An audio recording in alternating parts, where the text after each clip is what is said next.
Mesdames et messieurs, bonsoir. Très heureux de vous retrouver sur votre émission Le décryptage de la semaine avec notre consultant politique Agapit Napoléon Maforican. Bonsoir à vous. Bonsoir Romiad, bonsoir à tous nos téléspectateurs. Voilà, Agapit Napoléon Maforican, vous avez suivi nos plateaux à commencer donc par l'entretien de dimanche, l'entretien donc où Angèle Toboula recevait pour nous et pour nos téléspectateurs René Agossa, donc le candidat malheureux au poste donc de colistier à la présidentielle du 11 avril 2021. On en sait un peu plus sur sa vision politique, sur ses démarches justement allant jusqu'en 2023. On en a parlé d'ailleurs avec vous et vous aviez évoqué ces cas. Lecture globale de l'entretien du dimanche. L'entretien du dimanche est resté égal d'abord à l'homme qui a été reçu, un bon orateur, un homme politique beaucoup ont du mal à découvrir, mais qu'il faut suivre. L'émission a été suffisamment animée parce que René Agossa, il a de la suite dans les idées, il sait où il va, et si les gens ont écouté, compris entre les lignes, ils comprendraient bien qu'il a encore des idées, et surtout, il vise beaucoup plus loin que d'être colistier à une élection présidentielle. Tout à fait. René Agossa ambitionne être aussi chef de file de l'opposition. Aussi simple que ça, donc vous comprenez, aussi simple que ça, et dans cette vision-là, et en respect de ce positionnement, de cette place, de cette qualité, il a été l'un des premiers à saluer, à féliciter, celui qui a été désigné, Paul Ompé de FCBE, et donc, il a fait d'être le premier, il ne savait pas, il a découvert à l'antenne qu'il était le premier à le saluer, mais il est loin d'être le clown que beaucoup pensent. Et ça, c'est... L'opinion se trompe parfois sur certains hommes.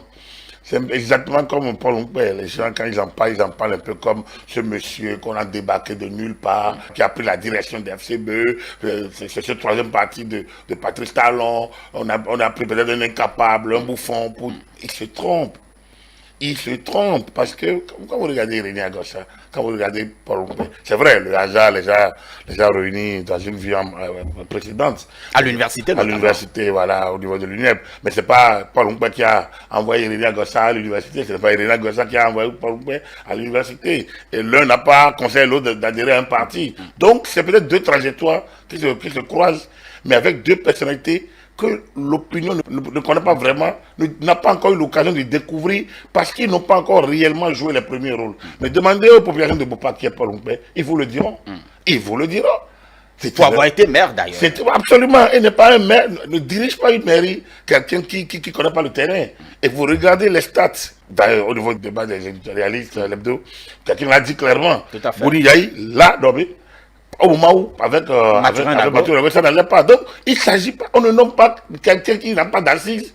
Si, tant est que c'est pour contrer les velléités de l'autre. Et effectivement, il a assumé quand il a été nommé à ce niveau-là. Il était ministre de la Culture. Donc, il n'est pas fini de néant. Donc, les gens devront faire beaucoup attention. Certains sont même allés dire, bon, allez, regardez comme Djemba pourrait être le chef de file de l'opposition, mais c'est une ignorance. Et justement, Agapit, c'est une méprise, c'est une ignorance. C'est pas normal c'est pas normal qu'à ce niveau-là, les gens se trompent de cette manière. En principe, normalement, ils doivent savoir quelles sont les conditions.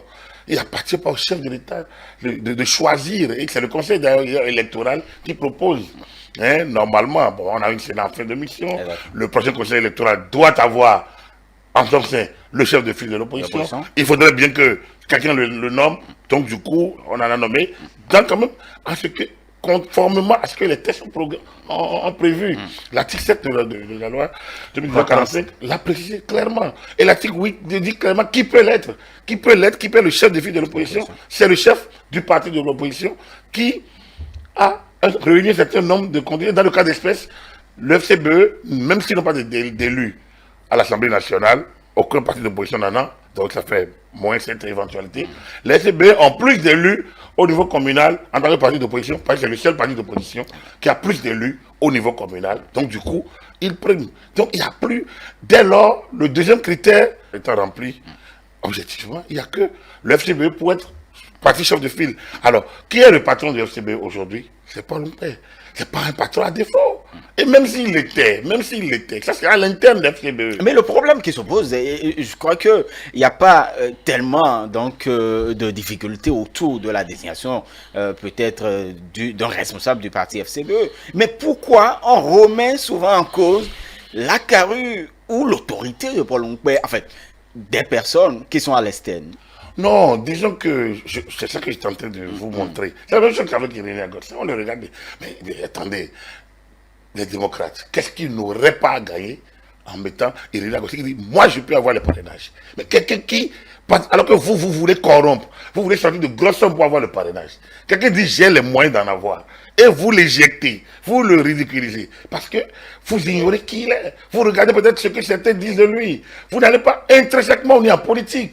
Vous ne pouvez pas vous contenter que de ce qu'on raconte de lui. Vous analysez le personnage et ses capacités à avoir des résultats. En politique, c'est comme en football, en sport. C'est des résultats. Le reste, on vient après. C'est des résultats. Donc, ils se sont trompés aux démocrates.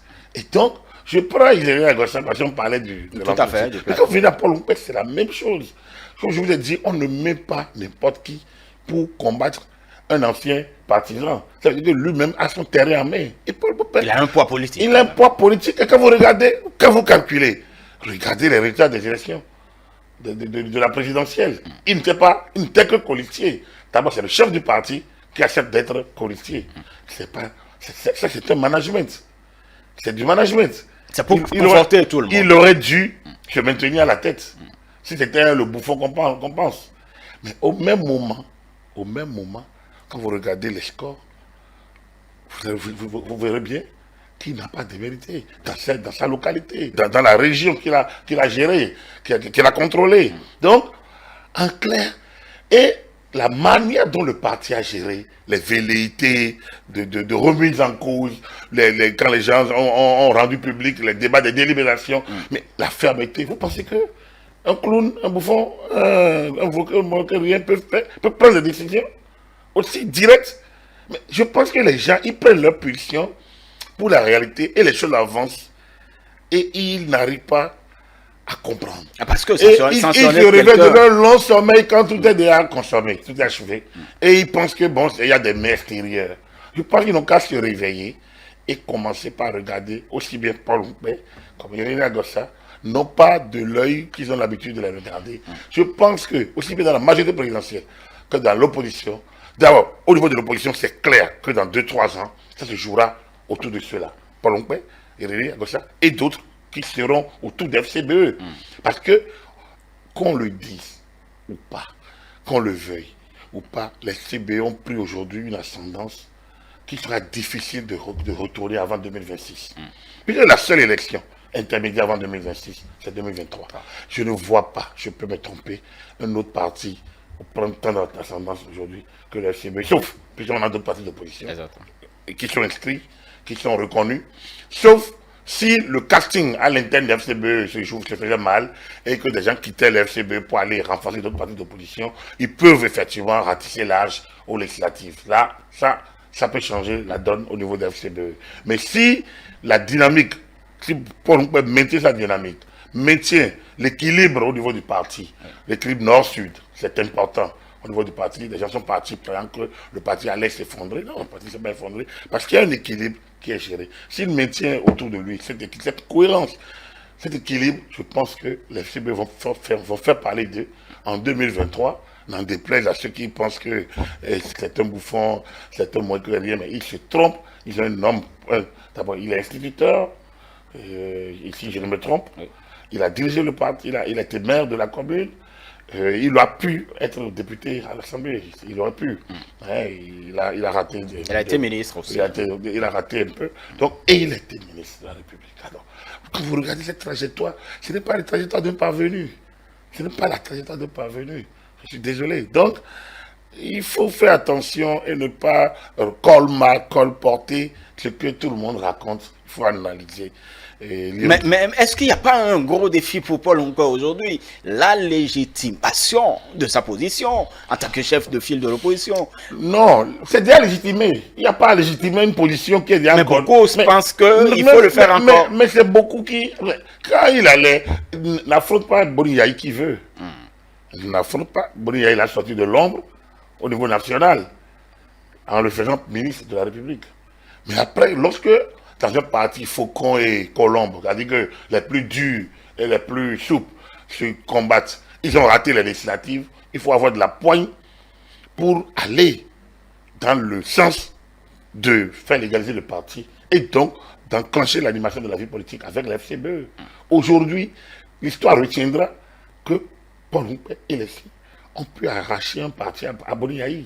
Boniaï n'est pas de n'importe qui non plus. Les Coris, c'est avec les Coris qu'il a été à la présidentielle en 2006. Les Coris sont sa création, c'est son patrimoine. Mais aujourd'hui, il l'a perdu. Et rien ne sera plus comme avant. Il a beau changer de couleur, les Coris seront toujours quelque chose qui lui a échappé. Et ça, c'est pas donné à n'importe qui. Paul Houmpé, les siens, les autres qui l'ont, que ce soit Djemba, Idrissou Bako, même Yarou, et autres, bon, le Gabayaya. Voilà. Donc, tout ce monde a pu réussir.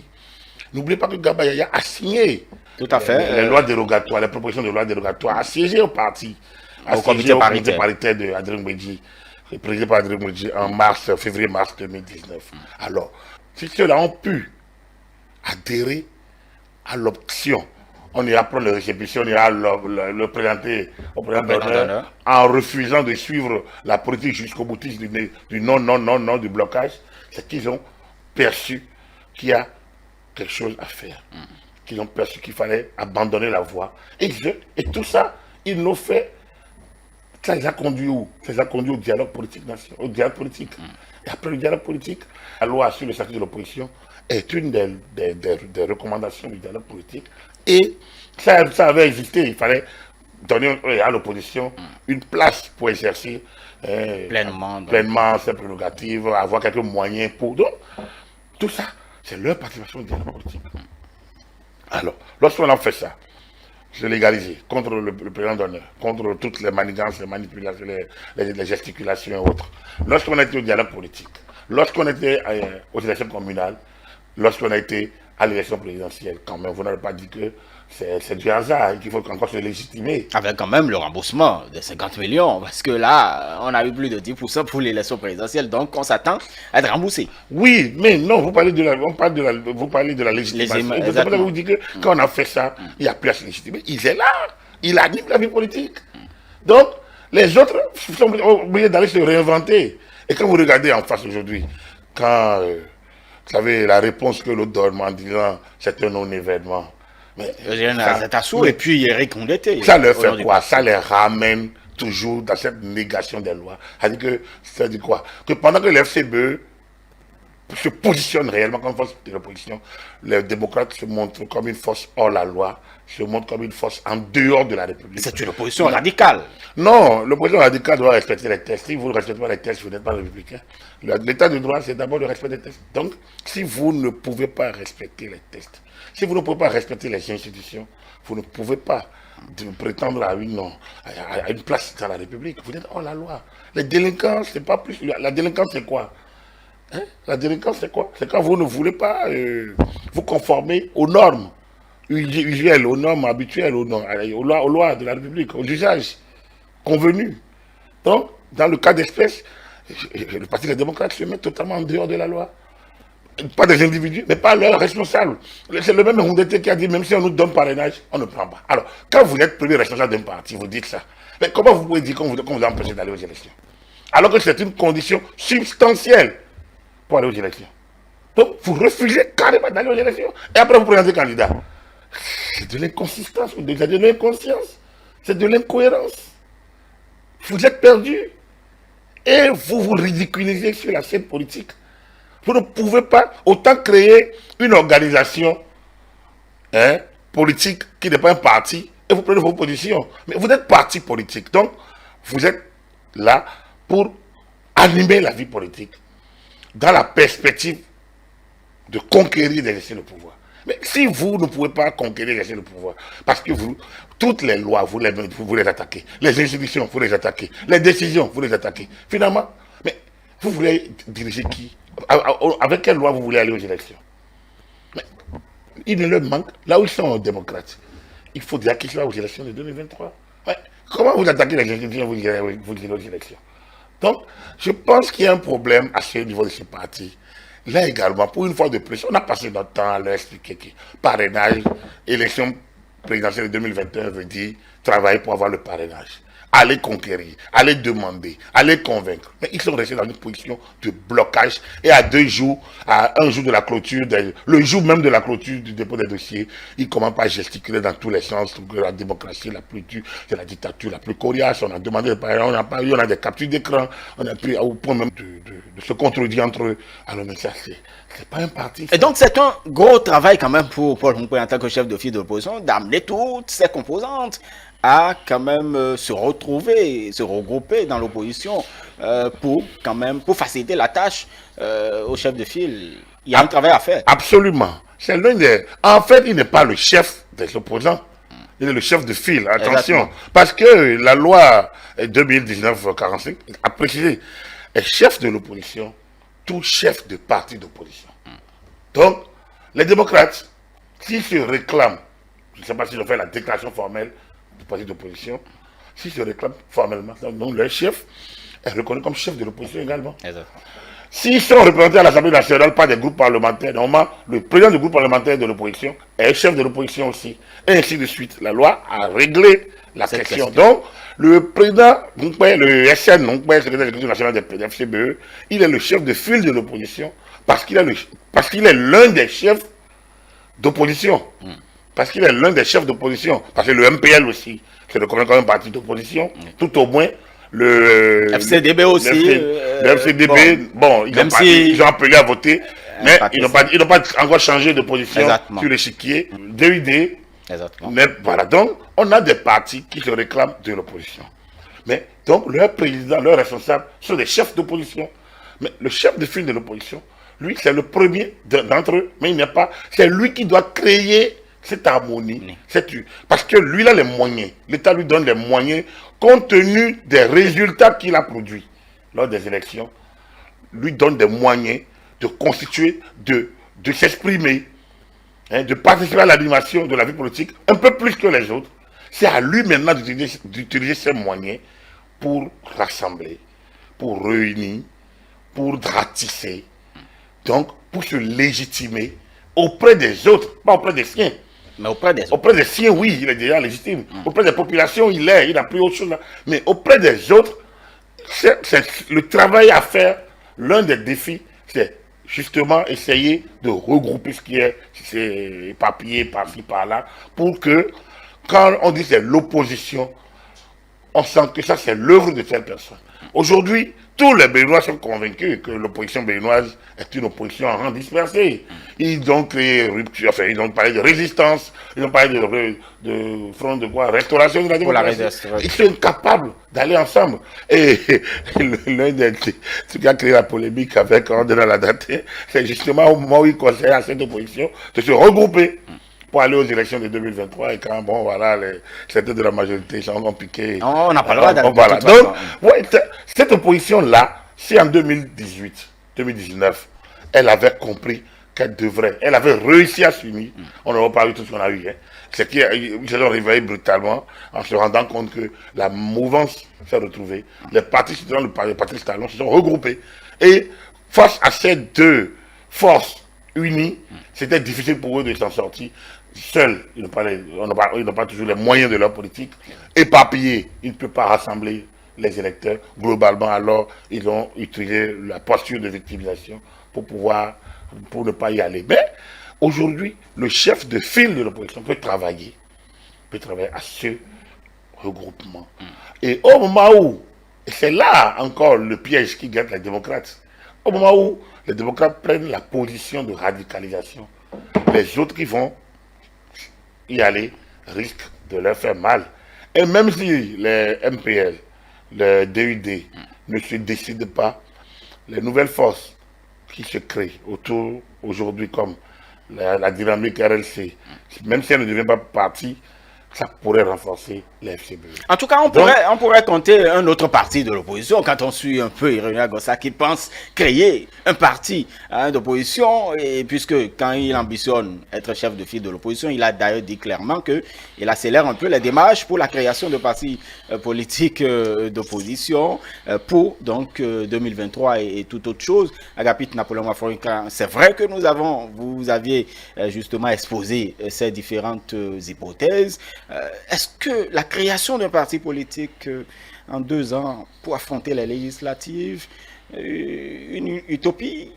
Non, ce n'est pas une utopie, mais ça ne peut pas prospérer. Je vais être péremptoire, ça ne peut pas prospérer, sauf si c'est un grand regroupement. Si on crée un nouveau parti qui regroupe MPL, DUD, FCBE, alors là, ou bien USL, alors là, ça peut. Mais si c'est encore un nouveau parti avec... qui va chercher à avoir son ancrage. Avec un groupe qui va, quel que soit son ancrage, et qui va chercher à avoir d'ancrage. Regardez, quand vous regardez la dynamique RSC aujourd'hui, d'abord, on n'entend plus Corentin Coré. Voilà. Bon, on comprend aussi. C'est vrai que c'est Irénée Agossa qui allait chercher les procurations, les parrainages. Ensuite, Irénée Agossa est suspendu, les démocrates, a démissionné, a quitté le parti après la présidentielle. Coré ne s'est pas prononcé. Est-ce que Coré est en dehors des démocrates ou il est resté? Voilà une question qui est restée là.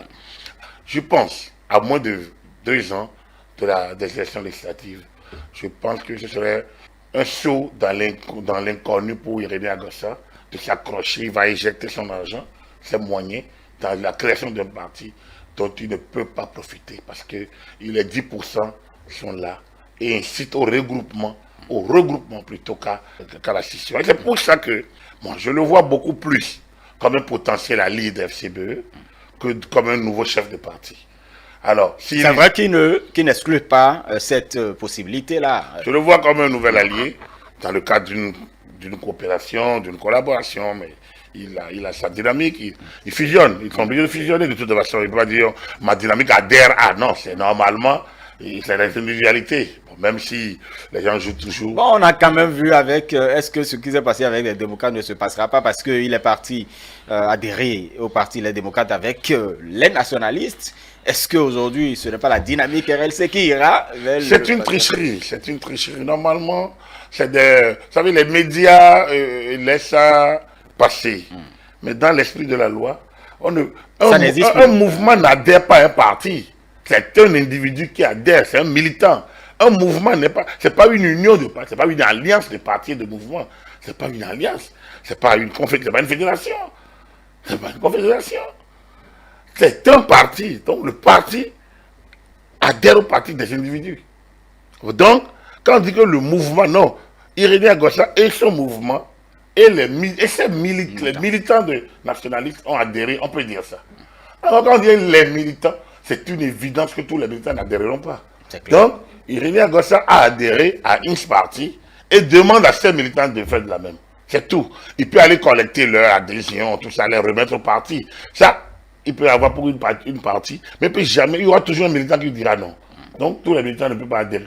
Alors, c'est déjà ça que les médias doivent commencer par corriger dans leur vocable. Et même si les partis le disent, montrer que c'est une tricherie, c'est une faute à la loi, parce que ce n'est pas possible. L'adhésion à un parti individuel et non un mouvement. Tous les mouvements, normalement, aujourd'hui vous regardez l'UP, vous regardez le BR, on ne peut pas dire la RB qui a adhéré. Non, non. Avant que la RB aille à l'UP, normalement la RB s'est dissoute. Il y a eu dissolution. Voilà, total. Et Orden le disait la dernière fois. Avec Alternative.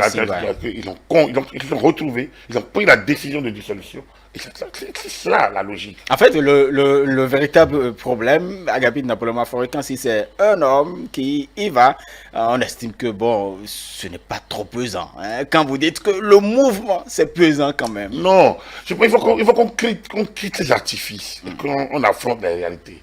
Un homme, on sait qui est qui. Quand vous regardez, on a parlé tout à l'heure de Paul Humpé. Si on dit Paul Humpé démissionne de FCBE aujourd'hui, tout le monde sait ce que ça représente. Paul Humpé n'est pas la FCBE. Mais il est l'une des personnalités aujourd'hui de la FCBE. Lorsqu'on dit l'honorable Bako démissionne de FCBE, on sait ce qu'il représente. Même Djemba a été candidat du parti. Il a réuni. Il aurait peut-être fait mieux, mais bon, il a réuni quand même un certain nombre de voix au nom de ce parti-là. S'il démissionne, on sait ce que ça représente. Donc, on ne peut pas dire qu'un individu n'est pas représentatif. Ça dépend de ce qu'il est et de ce qu'il a fait dans le passé et du poids électoral qu'il représente. Quand vous regardez un individu, que ce soit Irénée Agossa ou les nationalistes, ça revient au même. Qui a vu les nationalistes si ce n'est pas Irénée Agossa qu'on voit? Est-ce que vous voyez quelque chose? Quand on dit les nationalistes ou le mouvement nationaliste, qui on voit? Irénée Agossa. Derrière lui, il a des militants. Qu'on ne connaît pas. Il y a des gens, oui, qui s'expriment, évidemment.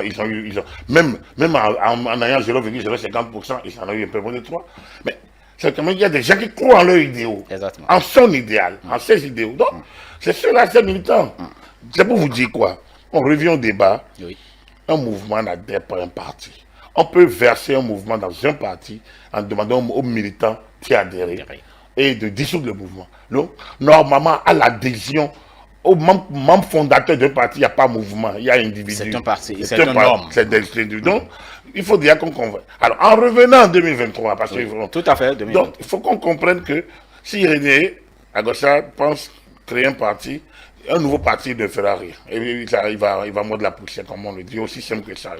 Je préfère direct autour de ça, une fois de plus. Il ne peut pas créer un nouveau parti et s'en sortir. La seule chose qu'il peut faire, soit il fédère les autres partis qui existent, soit il adhère à l'un des partis, notamment celui qui a le vent en poupe aujourd'hui, parce qu'il a intérêt. Ça fait 2 élections auxquelles il vient de participer, en ayant au moins les 10%. Ça veut dire quoi? Ça veut dire qu'ils sont sur une dynamique de la FCBE où il faut qu'ils ratissent encore. Il faut qu'ils regroupent peut-être les autres pour pouvoir être plus forts dans le cadre d'une négociation politique, d'un accord politique où ils peuvent offrir l'alternative. Je pense que c'est important pour que 2023, il y ait quand même une force de l'opposition à l'Assemblée nationale pour pouvoir peser également dans le débat. Aujourd'hui, dans notre Parlement, c'est 2 forces qui soutiennent l'action du gouvernement. Ils ont leurs contradictions. Il y a eu des débats, contrairement à ce que certains disent, c'est sur des dossiers, les gens ne votent pas les yeux fermés, il y a des débats qui se font. Mais tant que ce n'est pas des débats, le point de vue du parti d'opposition est tout différent du point de vue de 2 partis qui soutiennent l'action du gouvernement, mais qui voient les choses différemment. Et d'ailleurs, Agapit Napoléon Folcan, Irénée Agossa pense qu'il faut une relecture des tests pour imposer donc la présence d'un parti d'opposition au Parlement. Non, c'est une hérésie. C'est une hérésie. C'est une hérésie. Cela apportera quand même une certaine viabilité à notre démocratie. C'est factice. On ne peut pas. Je vous l'ai dit, dans aucune démocratie, dans aucun test, dans aucun truc de droit public, quand on parle d'élection, on ne parle jamais de haute opposition ou de majorité. Parce que c'est des concepts polysémiques ou des concepts fluctuants. C'est fluctuant. Et le président Romarigbe parlait, je vous l'ai déjà dit une fois, de géométrie variable. Ce qui est opposition aujourd'hui. C'est pour ça que, bon, on va peut-être pas parler de conseil électoral, mais moi, vous savez, l'histoire du Sénat, on dit la majorité, l'opposition. Ça peut changer. Moi, ça me tape. Mais la majorité de l'opposition, en 2 ans, ça peut changer. Ça peut changer. Donc, et d'ailleurs, on a eu une difficulté quand Moïse Boscou est décédé. On s'est demandé, bon, qu'est-ce qui remplace?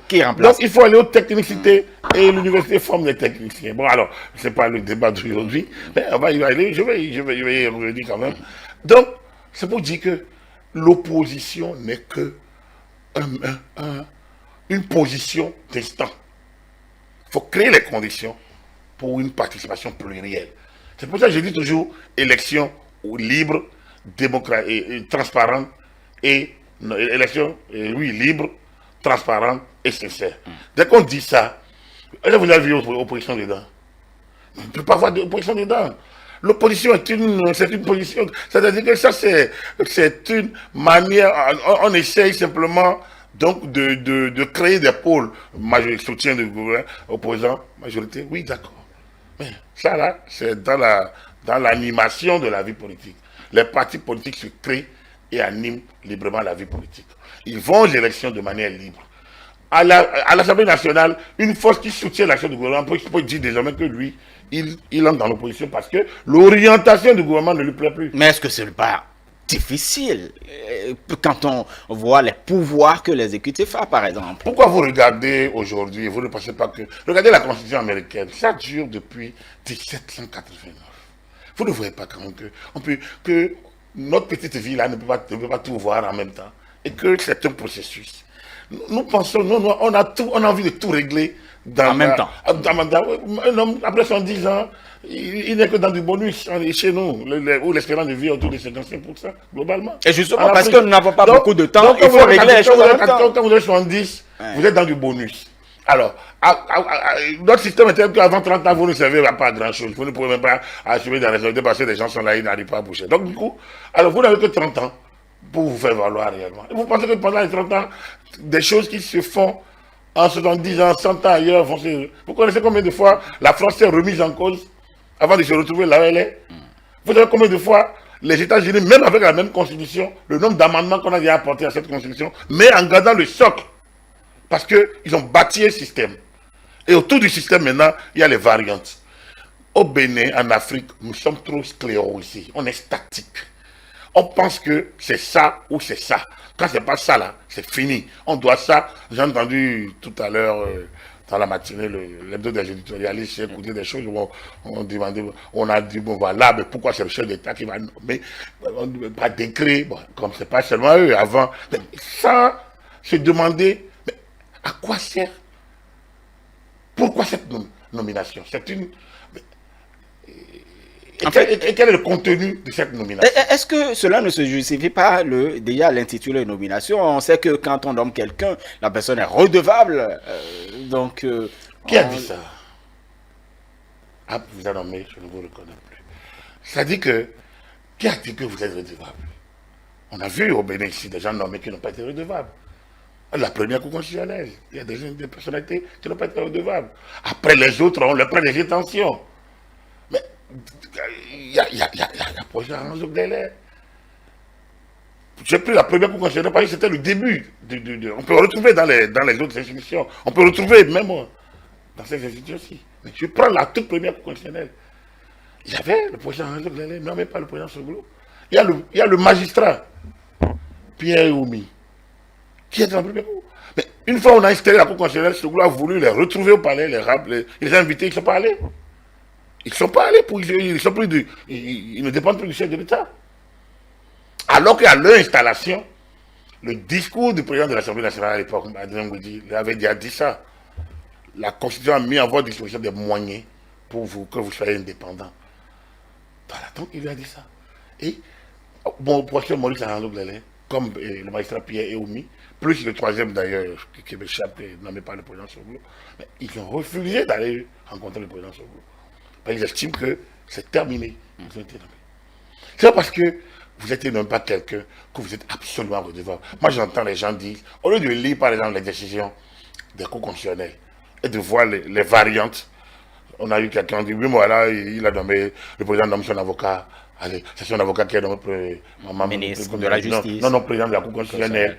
Comme s'il est interdit qu'on nomme son fils qui a le profil, qu'on nomme son frère qui a le profil, qu'on nomme son proche qui a le profil à une fonction.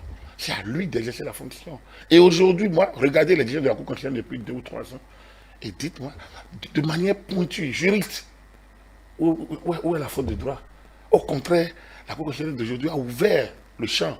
Maintenant, les gens vont plaider, enfin, ils vont présenter leur dossier, soutenir leur dossier. C'est nouveau. Mais personne n'a mis l'accent sur cette nouveauté. Parce que les gens bloqués, c'est son avocat, ça ne peut que lui donner raison. Non. Donc, quittons ce blocage de on vous a nommé, vous devez être reconnaissant. Moi, je ne suis pas dans ça. Parce que je me dis, je ne peux pas être aussi bête que ça. Vous regardez quand même les écoutes. Ça veut pas dire que vous êtes en adversité. La séparation du pouvoir n'est pas la confrontation du pouvoir. Or, l'opinion publique et une certaine élite pense que la séparation du pouvoir, là, c'est la confrontation du pouvoir. C'est faux. Les pouvoirs se parlent entre eux. Les gens doivent se parler entre eux. Ils doivent trouver des mécanismes. Mais après, chacun reste dans son couloir et avance. Donc, pour globaliser. Est-ce que ce n'est pas parce que nous-mêmes, dans notre vocabulaire, on parle de contre-pouvoir, par exemple, donc on a... Oui, le contre-pouvoir, c'est quoi? Que dit Montesquieu? Le pouvoir doit arrêter le pouvoir. Le pouvoir doit arrêter le pouvoir, c'est un contre-pouvoir. Un pouvoir doit venir arrêter votre pouvoir. Est-ce que votre enfant mineur peut aller contre vos idéaux? Je ne sais pas. Quand il a 10, 11 ans, il peut protester. Quand il a 25, 30 ans, il peut lui dire, ah, non, non, non, le vieux, ouais. Et puis il sort, il te laisse. Hein, bon, tu as maugré, mais déjà, ça n'a l'air de rien, mais c'est déjà un rapport de force là. Après, tu l'as. Et puis après, ce que je veux dire par là, c'est que quand les pouvoirs sont assez organisés, un pouvoir doit arrêter l'autre parce que ta liberté s'arrête là où commence celle de l'autre. Tes prérogatives s'arrêtent là où commence celle de l'autre. Et c'est ça le problème. Donc, c'est ça le contre-pouvoir. Mais ça ne veut pas dire qu'il faut une confrontation systématique. Si on revient à l'opposition, que doit être bon, personne n'est avis de l'opposition. On a vu au Sénégal des aménagements qui ont fait que Ablaye Wade, qui était en adversité, en opposition farouche contre Abdou Diouf, a été nommé une, 2 fois ministre d'État. Il était au gouvernement, mais il n'était pas l'allié de Diouf. C'est au nom de la patrie sénégalaise, au nom de la nation sénégalaise, pour régler un certain nombre de situations. C'est des arrangements. La politique, ce n'est pas le blocage. J'ai entendu les gens tout à l'heure parler du Machiavel. Mais est-ce qu'ils ont lu Machiavel? Est-ce qu'ils connaissent le fond? Tout le monde parle de Machiavel, ça connaître le fond. C'est vrai que quand on parle de Machiavel, on voit que tout est négatif. Mais non, il faut lire. C'est pas du négatif. Moi, je suis de ceux qui pensent que lire Machiavel est important pour toute personne qui a appris à prendre des décisions. Il semble quand même que dans l'univers politique, Machiavel, c'est du négatif. Non, c'est une vue d'esprit. C'est mauvais. Ceux qui le disent se trompent. Vous ne pouvez pas diriger en regardant un peu Machiavel. Vous dirigerez mal. Vous dirigez mal. J'en parle de la rage, de la ruse, tout ça. Là. Mais vous ne pouvez pas faire de la démocratie sans ruse. C'est impossible. C'est une compétition. Mais pourquoi la ruse dérange les gens? Ruser, c'est quoi? C'est jouer. Et il y a un arbitre. Donc il a passé à l'arbitre de détecter. Vous voyez, il y a des... On ne va pas peut-être passer cette émission ensemble, mais il y a des notions, parfois, pas pudeur, on a tellement peur de les évoquer. Pourquoi la ruse dérange les gens? Mais ta rage, utilise-la. Il y a un juge en face. Moi, regardez, je vous dis souvent que j'utilise parfois les exemples du football. J'ai été habitué au football dans une certaine vie. Et ça me stimule dans les regards. Mais je dis toujours la main de Maradona de 86, lors des quarts de finale de la Coupe du Monde. 86. L'arbitre a validé. Mais c'est un arbitre géant. Maradona est court.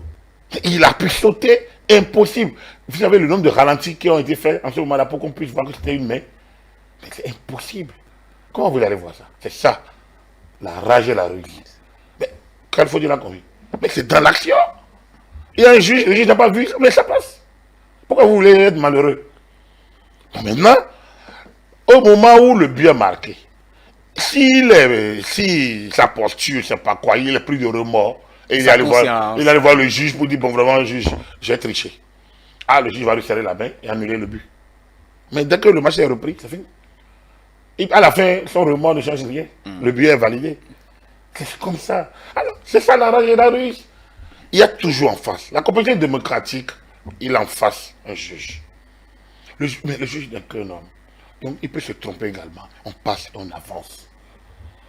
Donc, les histoires où on dit on doit instituer, on doit faire ci, on doit faire ça. Regardez nos élections. En 90, c'est le ministère de l'Intérieur qui a organisé le référendum constitutionnel.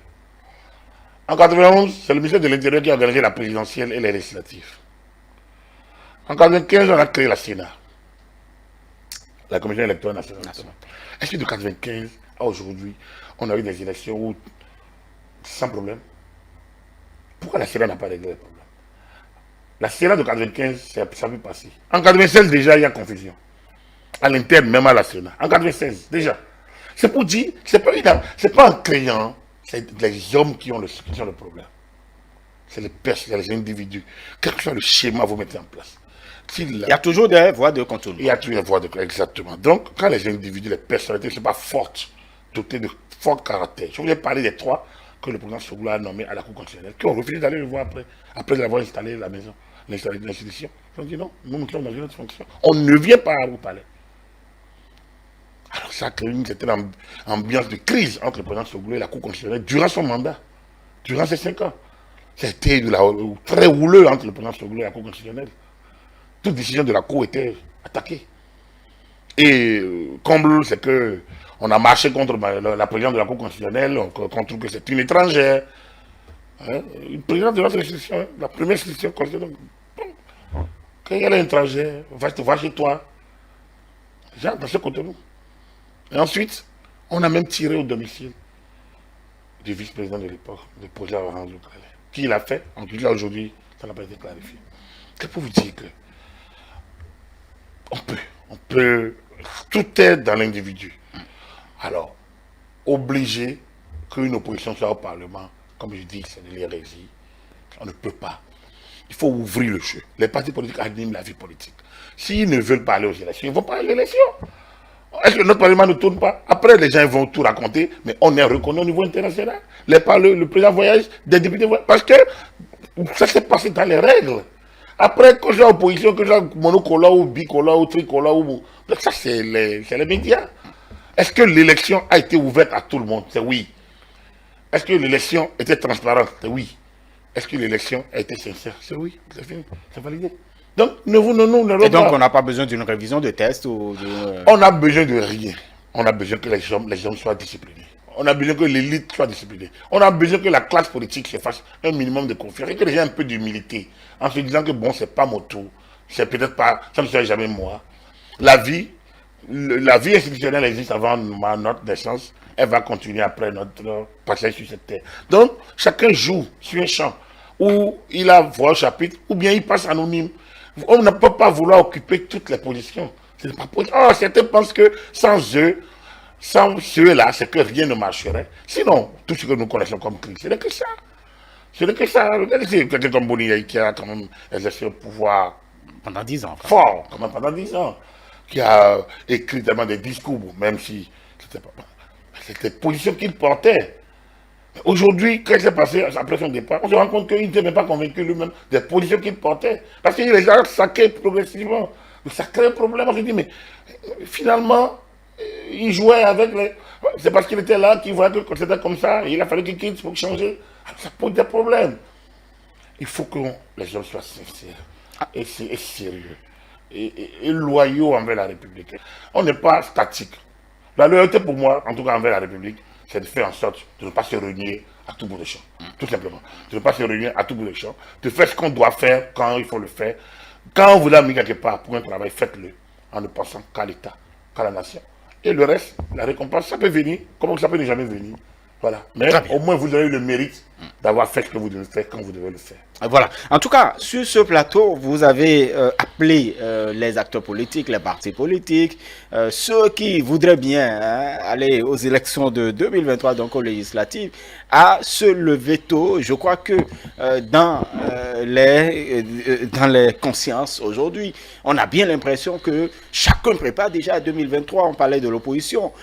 La mouvance également, on en a parlé, Agapit Napoléon Maforican. On prend conscience de ce que c'est un gros enjeu, les législatives de 2023. Je pense qu'ils en ont pris conscience. Vous savez, il y a quelques semaines, 2 ou 3, moi et le Bénin s'est retrouvé avec comme déjà objectif 2023. Donc oui, je pense. Il y a une sorte de nervosité aujourd'hui à la veille donc de la prise de fonction du nouveau président de la République, donc du second mandat du président Talon, où il y a un enjeu majeur de la formation du gouvernement. Je pense que tout ça crée au sein des partis de la majorité une sorte d'une ambiance délétère, non seulement avec vision sur 2023, un peu de nervosité sur tous les partis non représentés. Je pense que là, on est déjà de plein pied dans l'après 2021. Voilà, ça au moins c'est sûr. C'est clair. Maintenant, quand il y a de ces quand même, on s'échange les mots, on s'échange des phrases, cela ne préserve pas d'une bonne image quand même de la majorité. Non, c'est pas une affaire d'image, c'est une affaire de positionnement. Vous savez. Bon, est-ce que c'est en parlant qu'on se positionne? Non, c'est les actions. Oui, mais vous savez, vous voulez faire allusion un peu à la polémique. Non, vous savez, bien aussi. Membre de l'UP. Aujourd'hui, l'Union progressiste doit accepter de prendre des coups. Ça, je pense que quand vous êtes devant, comme elle est, comme parti dominant aujourd'hui, il doit accepter de prendre des coups. Quel que soit ce qui va parler. Elle dit que Orden, Il dit les choses, il dit comme il doit dire. Mais qu'est-ce qu'il a dit qu'on ne veut pas dire? Alors que des jours avant, vous avez dit... Non, moi je suis un consultant, moi je suis pas un politique, donc moi je peux dire... On ne s'en prendrait pas à vous, on va dire, bon, qu'est-ce que lui raconte? Bon voilà, puis il passe. Mais quand un homme, voilà, président de la commission des lois, membre influent de l'UP, une personnalité en vue, un peu plus proche quand même du président de la République, quand ça sort de lui, tout le monde est frileux. Mais qu'est-ce qui est sorti de lui? C'est là le drame dans l'affaire. Quand vous écoutez l'émission, vous suivez l'émission, mais il n'a rien dit qu'on ne doit pas dire. Au contraire, les gens devraient avoir une certaine humilité d'analyser. Les cellules de veille, normalement, captent ces messages et les analysent. Mais le drame chez nous, tout le monde se croit tellement intelligent qu'on réagit sur tout. C'est que quand vous réécoutez Odem, il n'a rien dit qu'une vérité. Mais bon, je sais que moi je peux le dire facilement. Ils vont railler et continuer. Quand ça va arriver, ils vont oublier qu'on le a dit. Parce que ça fonctionne un peu comme ça. Mais quand lui le dit, voilà, on pense qu'on peut lui nuire en l'attaquant. On peut le fragiliser. Mais c'est un peu ce qui s'est passé. Sinon, il n'a rien dit de drame. Ceux qui l'ont attaqué, c'est pas d'abord Moël, c'est un autre. C'est un autre. Or, ils sont tous dans la frilosité aujourd'hui. Pourquoi? Parce qu'il faut qu'on se dise la vérité. Autant tous soutiennent Patrice Talon. Mais Patrice Talon a déjà fait le grand Dieu en les amenant à se regrouper. Mais Patrice Talon ne va pas être dans leur vie de tous les jours. Patrice Talon est dans un second mandat, mais ça va aller. Mais les nouveautés, les changements concernent aussi bien la majorité que l'opposition. On a parlé de l'opposition. Mais les démocrates vont se retrouver totalement dans les codes s'ils ne rejoignent pas le groupe. Ils ont encore une dernière chance, c'est les législatives prochaines. FCBE a déjà pris une ascendance. La nouvelle opposition risque de se regrouper là. Mais dans 5 ans, 10 ans, on a déjà oublié qu'ils ont raté les élections de 2019, hein, parce que la nouvelle dynamique prendrait autour de ceux qui occupent le terrain. C'est la même chose pour les partis de la majorité. L'UP et le BR ont été les plus grands gagnants pour avoir pu se créer et occuper le terrain. Mais les autres qui sont là ne déméritent pas. Mais ils ne sont pas encore à la portée des autres parce que les deux autres ont occupé le terrain. Dans une analyse plate, normale, rigoureuse, vous ne pouvez pas changer la donne d'aujourd'hui à 2023. Ce n'est pas possible. Ce n'est pas possible. Si en évoluant comme vous êtes là, vous avez beau être meilleur, le chef de l'État peut vous faire de vous ministre d'État. Là où on est aujourd'hui, tel que c'est là, ça ne peut pas. Quand on dit ça, est-ce qu'il y a quelqu'un comme une faute? Mais si vous pensez qu'il raconte des coups, mais d'accord, mais avancez ça lui, et dites oui, il raconte des coups et on verra dans 2 ans. Mais c'est pas lui qui va diriger les élections, c'est pas lui qui va... C'est pas lui, il aura une seule voix seulement à mettre dans les yeux, mais après on verra bien le terrain. Mais ces choses, c'est des analyses simples. On n'a pas besoin d'être de Sorbonne ou bien d'être agrégé pour ça. Alors, quand j'ai trouvé... En fait, le dit publiquement. J'ai trouvé bizarre. J'ai trouvé bizarre toute la fluidité autour de cette question. Et au point où ça puisse donner lieu à des appareils ici et là. C'est pas nécessaire. D'autant que... Oui, mais en qualité d'allié politique, on pourrait s'échanger ces mots, pas publiquement. Mais quand ça se dit publiquement, non, ça pourrait choquer. C'est pour ça que je dis, non, quand quoi je dis publiquement? Par exemple, ces conseils qui sont donnés par... D'aucuns trouvent que ce n'est pas des conseils, c'est des chantages. Et à qui? Lequel nom a été appelé? Mais on fait une analyse globale, vous vous retrouvez dedans. Qui se sent mauvais, se mouche. C'est d'abord, c'est une vieille maxime. Hein. C'est pas béninois, c'est pas africain. Donc, je n'ai pas aucun nom. J'analyse la situation et vous réagissez. Premier principe, qui les gens mauvais, se mouche. Donc, pourquoi vous voulez que je ne commence pas à appeler chacun? Parce que quand moi je parle de manière globale, comme Orden a parlé, ça veut dire quoi? Il a posé une situation que tout le monde peut, que n'importe quel, doté d'un peu d'intelligence peut faire. C'est rien d'extraordinaire encore là. Donc maintenant vous dites non, comme c'est des alliés là, il faut qu'il appelle partie A, partie B, partie C, partie D pour dire bon, on est alliés, hein, je te conseille de venir pas ça. Ah, parce que l'illustration n'est pas ça. Mais quand même, parce que au fait, c'est un conseil. C'est un conseil. Les conseils sont les payeurs. Un conseil de dire venez nous rejoindre sinon en 2023. Vous pouvez pas. Il a dit en même temps que vous n'êtes pas tenu de venir chez moi, vous pouvez aller d'autres ailleurs. Mais l'essentiel que vous devez vous regrouper. Mais il parlait même de l'opposition d'ailleurs. Et un petit truc sur la majorité. Les partis, parce que oui, les partis, aujourd'hui, la mouvance, la majorité a deux. Il y a peut-être une place, je dis, une place virtuelle pour une troisième. Ça fait... L'opposition n'a pas d'appartenance au Parlement. Sa marge ne dépassera pas deux. On n'aura pas plus de 5 partis au Parlement. Il n'y en a pas. Aujourd'hui, la donne est telle que leur regroupement, la réforme du système de participation qui s'est passé en 2019 n'a que ça comme logique et nous y allons. 2023-2026 vont les consolider. Ceux qui ne sont pas encore à ce niveau, il faut qu'ils travaillent. Mais ce qu'on a là aujourd'hui, PRD, Moël Bénin, LUDBN, FCDB, ils ne sont pas encore en mesure d'avoir seuls des députés au Parlement. Ça, moi, je peux le dire et répondre à ça. Ils ne peuvent pas l'avoir. Maintenant, ils peuvent travailler à ratisser peut-être des démissionnaires d'ici et là. Mais 2023 est à deux pas. Quand vous allez dans l'opposition, FCBE occupe le terrain. Les autres là, il faut qu'ils travaillent pour... C'est 10%. En fait, n'oublions pas ce seuil-là qui est une balise, une barrière. Donc, c'est 10%. Un filtre. Et ça, c'est la volonté du législateur de le faire pour qu'on puisse avoir des grands regroupements. Il ne faut pas qu'on l'oublie. J'ai entendu tout à l'heure mon aîné, mon confrère Yawidéou, dit non, qu'on pourrait réaménager les 10%. Non. Non. C'est l'une des réformes majeures. Si on touche aux 10%, non, mais on va faire écrouler l'édifice. Il faut que les gens apprennent. Vous savez, ceux qui sont fâchés parce que le député a conseillé que les gens se regroupent, ils sont dans une dynamique de normalité dans 2-3 ans. Parce qu'ils vont voir que ça s'imposera entre le PRD, l'UDBN, Moël, FCDB, et peut-être je ne sais pas quoi encore qui vient. Ils comprendront en 2023 qu'ils ne peuvent pas continuer comme ça. Ils sont des forces. Ils peuvent négocier dur leur entrée ensemble, en tant que force, mais avec leur dissolution. Ils peuvent négocier dur leur dissolution. C'est politique, mais c'est à eux de savoir où ils vont.